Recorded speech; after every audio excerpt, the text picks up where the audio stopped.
Hi, my name's Johnny Hall, otherwise known as JJ Hall Tattoo, and I'm the first artist in the world to specialise in realistic UV tattoos, otherwise known as UV Realism.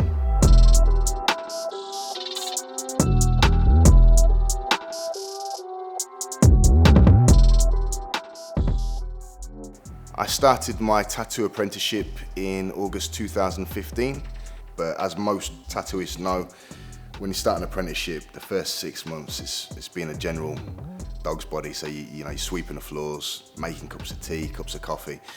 So I'd say I started tattooing, it was early 2016. And I've been doing UV Realism tattoos for just over 2 years now.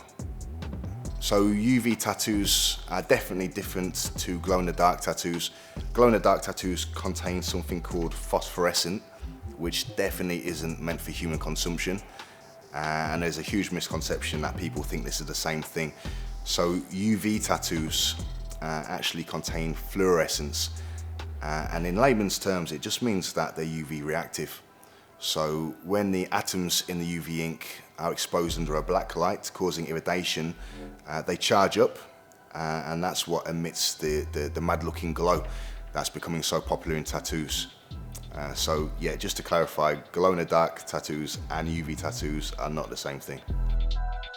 So most of the time when my clients reach out to me, they have a pretty specific idea of what kind of tattoo they'd like to get, and it does often revolve around the UV. Sometimes certain ideas might not transfer over as a tattoo. For instance, if somebody wants me to put neon yellow UV into the nan's eyes that's just passed away last week, it might not really make sense as a tattoo. So it's just a refining process, really. The process of tattooing is very similar as to when an artist will use white ink. So I'll do the usual black and grey tattoo, and then once that's completely finished, I'll put in the UV at the end, just in the parts that really need it. The reason why I put in the UV at the end, and the reason why realism artists will put in white ink at the end, is because you don't want to muddy the ink with the black ink. So once the black ink's completely saturated into the skin, make sure the surface area is clean, and then the UV ink or the white ink goes in. UV tattoos will fade, so will black ink tattoos. So it's just a simple truth of life that they all fade. There are different factors that contribute to the longevity of a UV tattoo. How well you look after it in the healing process, skin type, how well you keep it out of the sun, because sun is a huge killer of tattoos. Another huge factor is the actual brand of ink, and I found that through trial and error. So you've got to kiss a lot of frogs, really, haven't you, to find the right one, and I found my brand of inks that I'm very happy with, and I've been happy with for a long time.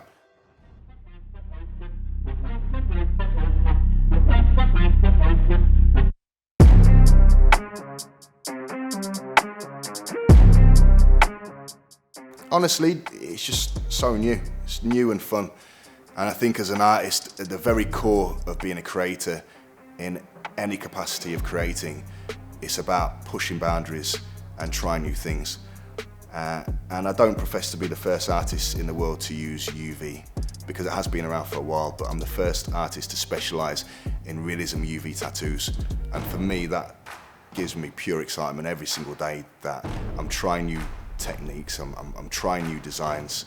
And honestly, probably the best thing about the whole job is when I do get the client to hold the torch for me, and they see the UV going in, and the look on their faces, it's probably not very professional, but I've got to put my machine down because I'm just laughing so hard sometimes, and I think I'll be laughing for a long time because I just love doing it. And the amount of clients that have messaged me, after the tattoos have healed, and they said they couldn't be happy with it. It might sound cheesy, but that's better than any kind of tip you can get in regards to monetary terms.